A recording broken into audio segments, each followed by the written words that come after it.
Chapter 4, Maybe a Ring. After BCT, I stayed in Fort Leonard Wood for AIT and then finally returned home in March 2004.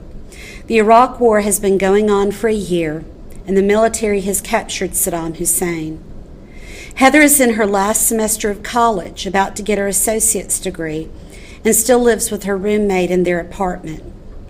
As for my education, I'm now a full year behind the classmates of my graduating class, but I plan on starting community college in the fall.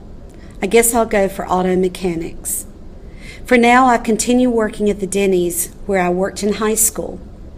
I'm no longer a greasy dishwasher, though. I've moved up and become a greasy, short-order cook. It's decent work for being 18 and living at home. And of course, I spend the first weekend of every month at my reserve unit in Kingston, New York. The unit is fairly new to me, even though I visited a few times before I shipped out. I don't know most of the soldiers, but I still have a feeling of camaraderie with them.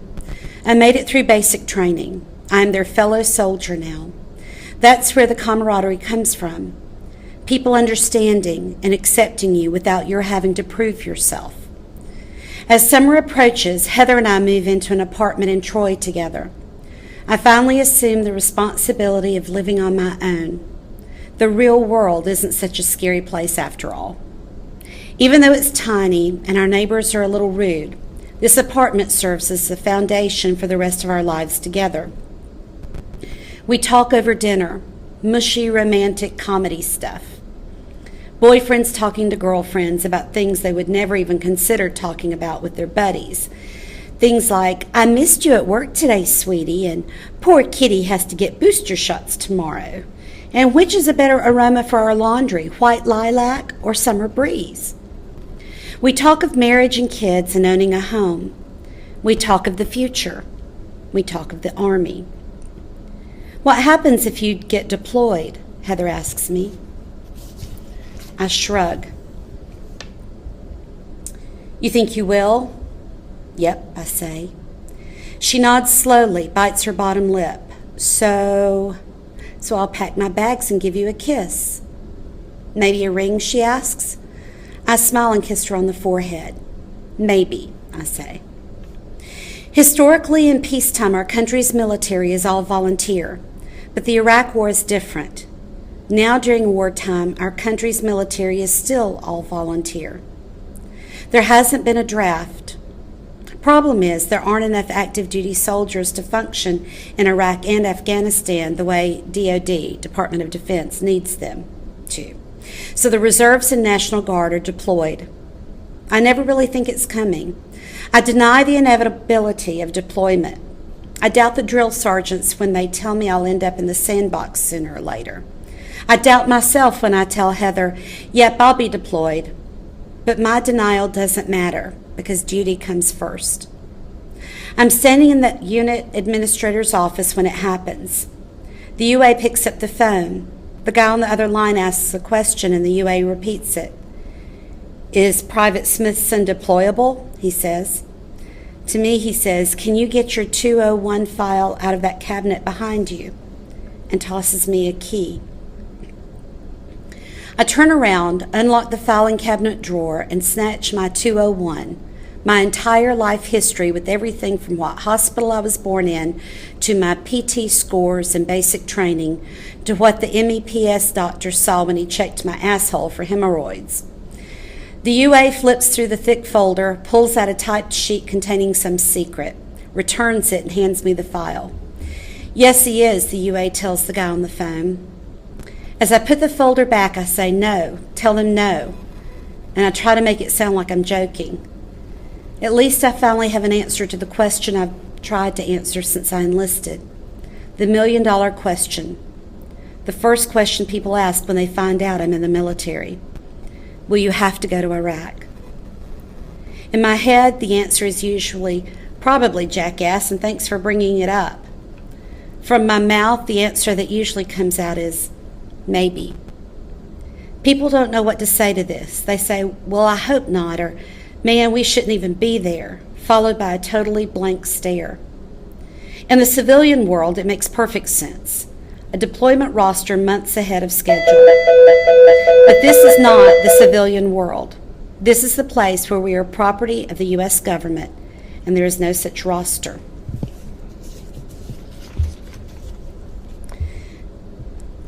There's no convenient, all-knowing inventory of names and Social Security numbers. All the soldiers who'll be deployed in the new year. And there is definitely not a neat little dotted line where one can write, "I respectfully decline." People don't understand, and I don't bother explaining, that I'll be lucky to get a full week's notice before I'm deployed. So when I respond to the million-dollar question, I press my lips together, nod my head, and say, maybe. The phone call to my UA is from another engineering unit out of West Virginia. This reserve unit is just like mine here in New York. For 1 weekend a month and 2 weeks a year, the unit fills up with engineering soldiers and they train. They do their MOS, the way the Army works. Well, I have no idea how the Army works, but for this one soldier at this one moment during this one war, the way the Army works is like this. A general somewhere needs an engineering unit in Iraq. In one way or another, he finds the unit in West Virginia. This reserve unit, like most others, is not at what the Army calls full strength. They have to pull soldiers from other units, oftentimes in other states. This is called cross-leveling, hence the call to my unit administrator in New York. The unit cross-levels soldiers until it is at full strength and can therefore accomplish whatever mission it needs to do in Iraq. The unit ships off all its personnel and equipment to Fort Bragg, North Carolina. This first stage of a combat tour is mobilization training, and I'm sure there's an acronym for it. So when I receive the call in September that I'm being deployed to Iraq, I don't enroll in college. I don't call my buddies for one last night on the town. I don't find some sleaze in a bar and take her home. I get on one knee and ask Heather to be my wife. People ask me why I got married at 19. They think I must have knocked up some girlfriend. Any kids is always their second question. People assume I'm just naive or that my decision has something to do with money or car insurance, maybe tax breaks. Really, the answer is none of the above. See, a girlfriend means nothing to the Army. Neither does a fiancé. Anyone other than your spouse or legal guardian may as well be your pet goldfish. If anything happens to me while I'm deployed, unless that box for next of kin reads Heather Smithson, spouse, Heather won't get the phone call. She won't get the folded American flag. If I die in the next year, Heather would live her life saying she once had a boyfriend who died in the war. Within 2 weeks, we throw together a civil ceremony with a judge, a gown, 2 rings, flowers, a limo, cake, 30 friends and family members, and a reception at Buca di Beppo. The future is unknown. And during the ceremony at Freer Park in Troy, the fear of the unknown pervades. The wedding march playing on the portable radio is a rapid heartbeat. The roots of the flowers in the park are trembling. The warm September wind is icy mist on my neck. The pagoda overhead looms threateningly.